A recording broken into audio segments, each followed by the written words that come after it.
Good morning friends. आज हम लोग फिजिक्स पार्ट थर्ड वीडियो पढ़ेंगे जो नेत्र और रंग बिरंगा संसार से संबंधित है। इसमें हम लोग आज वायुमंडलीय अपवर्तन के बारे में पढ़ेंगे।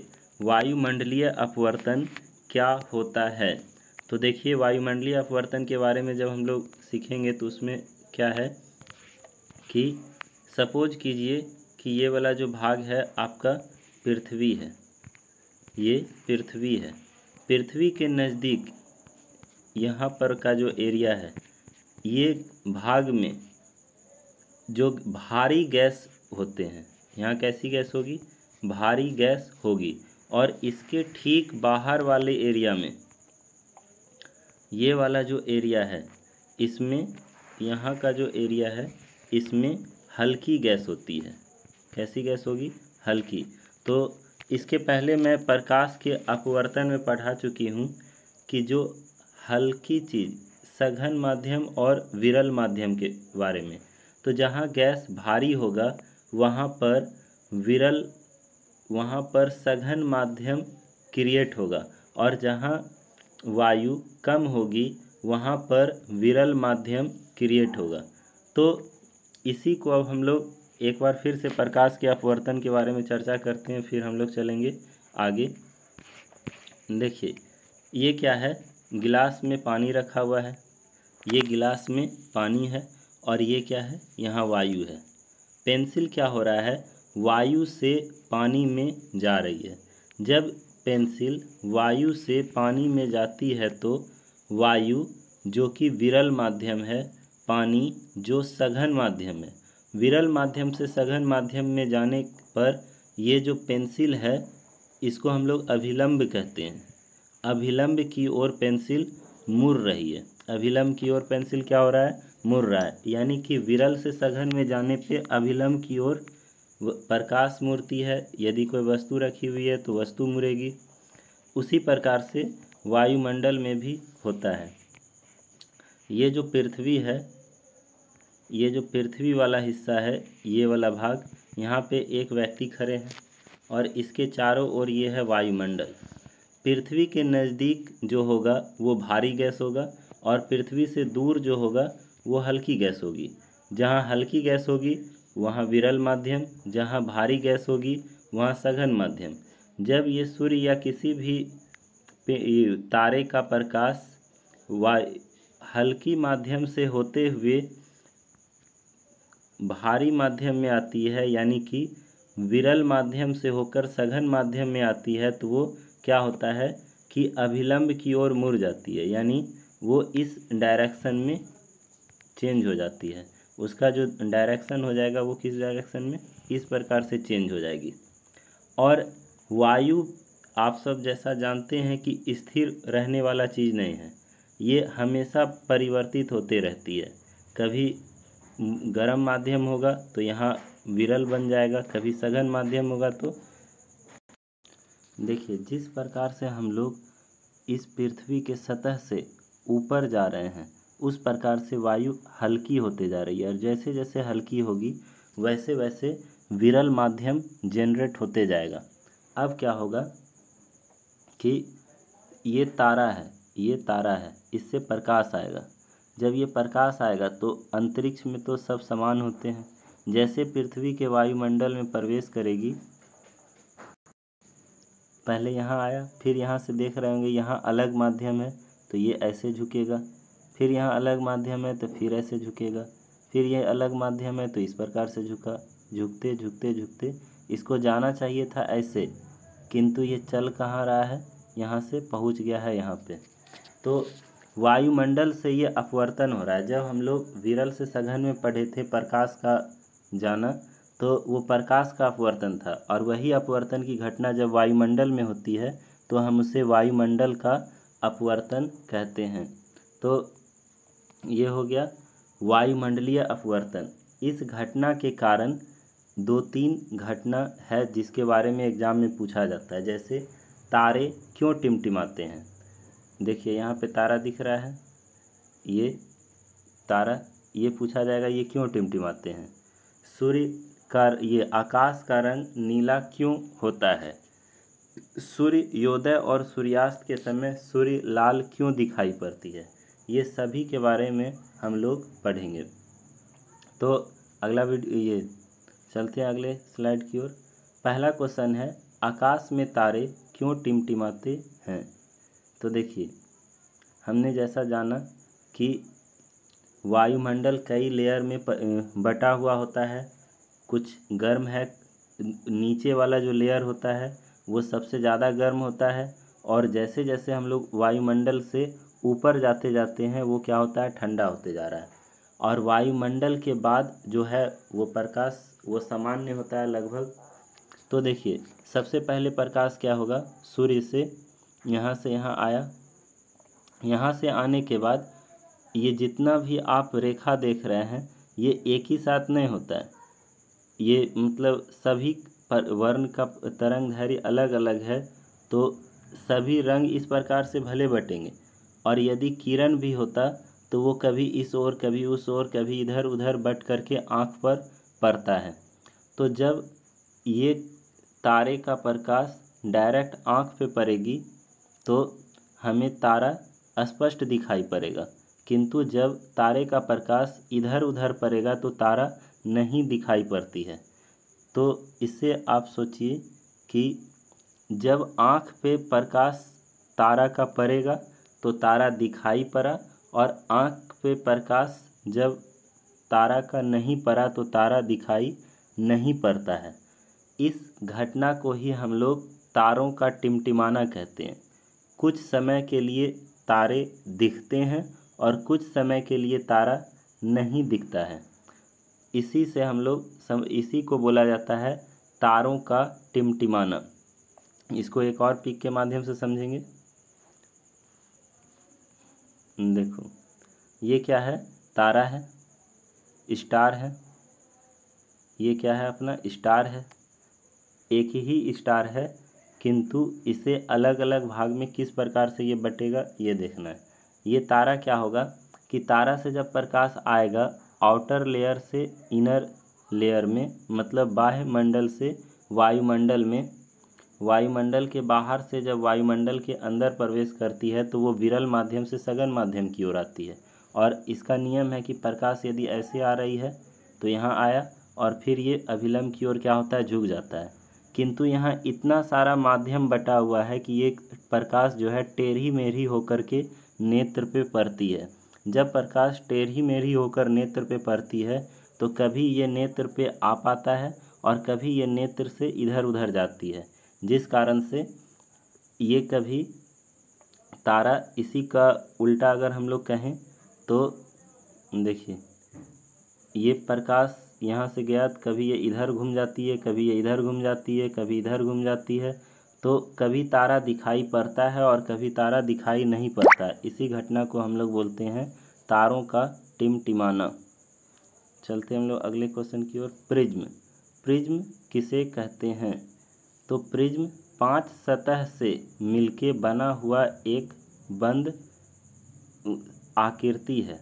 ये 5 सतह में 3 आकृति जो होती है, 3 आकृति आयताकार, देखिए ये पहला आकृति है, ये दूसरा आकृति है और ये तीसरा आकृति है। अगर पूछा जाए कि प्रिज्म में कितनी सतह होती है तो हम लोग 5 सतह बोलेंगे।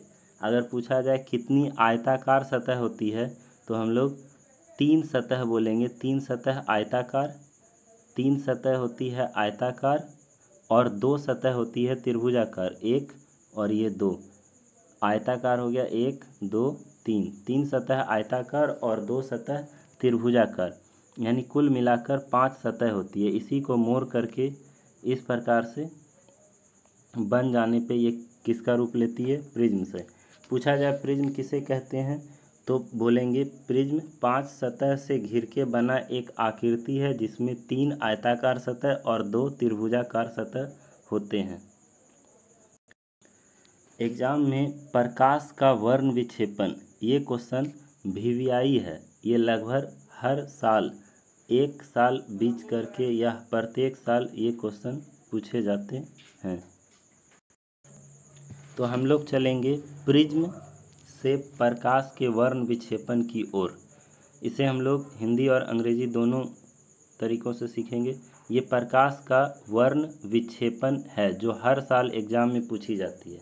सबसे पहले ये जानना है कि इस आकृति को क्या बोलते हैं। ये त्रिभुज नहीं है, इसके ठीक पहले वाले स्लाइड में जो हम लोग पढ़ा था प्रिज्म, ये प्रिज्म है। और इस प्रिज्म में ये जो लाइट आ रही है, ये जो लाइट आ रही है, ये जो लाइट है ये वाइट रे है, ये वाइट किरण है। मतलब इसको हम लोग श्वेत प्रकाश बोलते हैं। और श्वेत प्रकाश किससे आती है? सूर्य से आती है। ये सूर्य से आने वाला श्वेत प्रकाश है। ये प्रकाश जब प्रिज्म से होकर गुजारी जाती है तो फिर देखिए यहाँ पे प्रकाश का अपवर्तन होगा। कैसे अपवर्तन होगा? ये जो माध्यम है ये है वायु, ये वायु है। और ये जो माध्यम है ये है कांच। ये वायु से कांच में जा रही है। वायु एक विरल माध्यम है, कांच एक सघन माध्यम है। जब प्रकाश विरल माध्यम से सघन माध्यम में जाती है तो अभिलंब की ओर मुड़ जाती है, इसलिए ये प्रकाश इस ओर मुड़ गई है। प्रकाश जो है इसे जाना चाहिए ऐसे, लेकिन ये जा कैसे रही है इधर। इसमें हम देखते हैं कि सबसे अधिक झुकान बैगनी रंग के किरण का हो रहा है। नीचे वाला जो कलर है इसको हम लोग बैगनी बोलेंगे और ऊपर वाला जो ये कलर है इसको हम लोग रेड बोलेंगे। ये था श्वेत कलर। आप बोलेंगे कि ये उजला कलर के प्रकाश में लाल कहाँ से आया? तो लाल, orange, yellow, green, blue, violet, बैगनी, ये सभी कलर मिलकर वाइट कलर का निर्माण करता है। ये जो श्वेत प्रकाश है उसमें सभी रंगों का मिश्रण होता है तो ये वाइट दिखता है। तो जब ये श्वेत प्रकाश प्रिज्म से होकर गुजरती है तो ये 7 वर्ण जिससे वो मिलके बना हुआ है उसमें वो बट जाती है। इसमें सबसे ऊपर लाल और सबसे नीचे क्या है? बैगनी। इस क्रम को ये बट गई है। अगर यहाँ पर हम एक पर्दा लगा देते हैं वाइट कलर का तो इस पर्दे पर 7 रंग की पट्टी नज़र आती है। इस 7 रंग के रंगीन पट्टी को हम लोग स्पेक्ट्रम बोलते हैं। अंग्रेजी में इसको स्पेक्ट्रम बोलेंगे और हिंदी में इसको वर्ण पट बोलते हैं। हिंदी में क्या बोलेंगे? वर्ण पट। और इस पूरे घटना को प्रकाश का वर्ण विक्षेपण, वर्ण कहने का मतलब रंग से है, वर्ण को ही हम लोग रंग बोलते हैं। और उजला रंग का जो है वो बंटवारा 7 रंग में हो गया तो इसी को हम लोग बोलते हैं प्रकाश का वर्ण विक्षेपण। विक्षेपण मतलब हुआ अलग अलग भाग में बट जाना। इसको एक और पिक के माध्यम से देखेंगे। देखिए ये भी अपना क्या है? प्रिज्म है। और ये ओरिजिनल में जब हम लोग इसमें प्रकाश डालते हैं, जब इसमें ये वाइट कलर का प्रकाश गया है तो देखिए ये 7 रंग में विभक्त हो गया। ये 7 रंग में सबसे ऊपर लाल है और नीचे क्या है? बैगनी। अब मैं एक ट्रिक बताऊंगा जिससे कि ये 7 रंग का क्रम याद रह पाए। वो ट्रिक क्या है? तो वो ट्रिक है बै जा नी ह पी न ना ना ला। क्या हो गया ट्रिक? बै जानी हप्पी नाला। बै से हो जाएगा अपना बैगनी, जा से हो जाएगा जामुनी, ये देखिए ये हो गया बैगनी, ये हो गया जामुनी। नी से हो जाएगा नीला, नी से क्या होगा? नीला। यहाँ पे है ये नीला जिसको बी से डिनोट किए, नीला। हो से हो जाएगा हरा, ये है अपना हरा। पी से हो जाएगा पीला, ये हो गया पीला। ओ से हो जाएगा ऑरेंज, ये ना से हो जाएगा नारंगी या ऑरेंज जिसको बोलते हैं। अल्लो से हो जाएगा लाल, ये हो गया अपना लाल। तो इसमें सबसे ऊपर लाल और सबसे नीचे है बैगनी। ये क्वेश्चन को हम लोग बार बार रिपीट इसलिए कर रहे हैं क्योंकि इसी से सबसे ज़्यादा क्वेश्चन पूछा जाता है। लाल रंग की जो तरंगदैर्घ्य होती है वो सबसे अधिक होती है और बैगनी रंग की तरंगदैर्घ्य जो होती है वो सबसे कम होती है। लाल रंग का तरंगदैर्घ्य ऊपर होने के कारण उसका विक्षेपण कम होता है। इसमें अगर क्वेश्चन पूछा जाए कि किस वर्ण का झुकाव सबसे अधिक होता है तो हम लोग बैगनी बोलेंगे, किस वर्ण का झुकाव सबसे कम होता है, तो हम लोग लाल बोलेंगे। चलते हैं अपने अगले भाग की ओर। इंद्रधनुष। इंद्रधनुष किसे कहते हैं? जब बारिश होती है तो बारिश के तुरंत बाद आकाश साफ हो जाते हैं, किंतु वायुमंडल में जल की छोटी छोटी बूंदें तैरती रहती है। ये छोटी छोटी बूंदें मिलकर जो है, ये जो छोटी छोटी बूंदें हैं ये मिलकर प्रिज्म का निर्माण करती है। और जब ये प्रिज्म बनती है तो आप जानते हैं कि श्वेत प्रकाश यानी सूर्य का प्रकाश प्रिज्म से होकर जब गुजरेगी तो ये 7 वर्ण में परिवर्तित हो जाएगी। इससे बहुत सारा क्वेश्चन पूछा जाता है जिसमें कन्फ्यूजन होता है, हम लोग इसको थोड़ा डिटेल से पढ़ेंगे। ये मान लेते हैं कि ये कौन सा कलर है, ये श्वेत प्रकाश है। अगर मैं उजला कलर लूँगा तो इस पे दिखेगा नहीं, इसलिए मान लेते हैं कि ये श्वेत प्रकाश है। ये वायु वाला माध्यम है और ये जल वाला माध्यम है। तो जब प्रकाश वायु से जल में जाएगा तो क्या होगा? अपवर्तन होगी। प्रकाश का क्या होगा? अपवर्तन। तो इसमें सबसे पहले जो हुआ है वो क्या हुआ है? अपवर्तन। अपवर्तन। उसके बाद ये जो प्रकाश है इससे टकराकर लौट जाती है, और लौटने वाली घटना को जब प्रकाश किरण किसी सतह से टकरा के लौटती है तो उसको हम लोग बोलते हैं परावर्तन। उसको हम लोग क्या बोलेंगे? परावर्तन। ये हुआ परावर्तन। और फिर से ये जल से वायु में प्रकाश जाएगी तो इसको हम लोग क्या बोलेंगे? अपवर्तन। यानी एक बार प्रकाश का यहाँ पर अपवर्तन हुआ, फिर यहाँ पर परावर्तन हुआ, और फिर इस सतह से अपवर्तन हुआ। तो पहले अपवर्तन, फिर परावर्तन और फिर अपवर्तन, ये 3 घटना के द्वारा प्रिज्म, ये जो भाग है, ये जो प्रकाश किरण था, ये 7 वर्णों में बट जाती है। यही 7 वर्ण हमें आसमान में कैसा दिखाई देगा? इंद्रधनुष की भांति दिखाई पड़ती है। ये प्रिज्म था और यहीं पे प्रकाश आया, और ये प्रकाश पहले अपवर्तन, फिर परावर्तन, फिर अपवर्तन के बाद ये 7 वर्ण में विभक्त हो गया। इसी वर्ण को हम लोग क्या बोलते हैं? इंद्रधनुष। इसको हम लोग बोलेंगे इंद्रधनुष।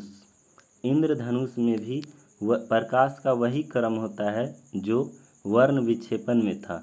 इसमें सबसे ऊपर लाल होगा और सबसे नीचे बैगनी, और याद रखने का क्रम बैजानी हप्पी नाला। चलते हैं हम लोग अगले क्वेश्चन में। अगला क्वेश्चन है, प्रकाश का प्रकीर्णन किसे कहते हैं? जब लेसन 1 पढ़ा रहा था तो कुछ लोग ने पूछा प्रकाश का प्रकीर्णन किसे कहते हैं, तो आज जानेंगे प्रकाश का प्रकीर्णन किसे कहते हैं। देखिए इसके लिए क्या है कि ये मान लेते हैं वायुमंडल का कोई कण है, धूल कण ही मान लेते हैं, ये क्या है? धूल कण है, और ये वाला भाग प्रकाश किरण है। जब ये प्रकाश किरण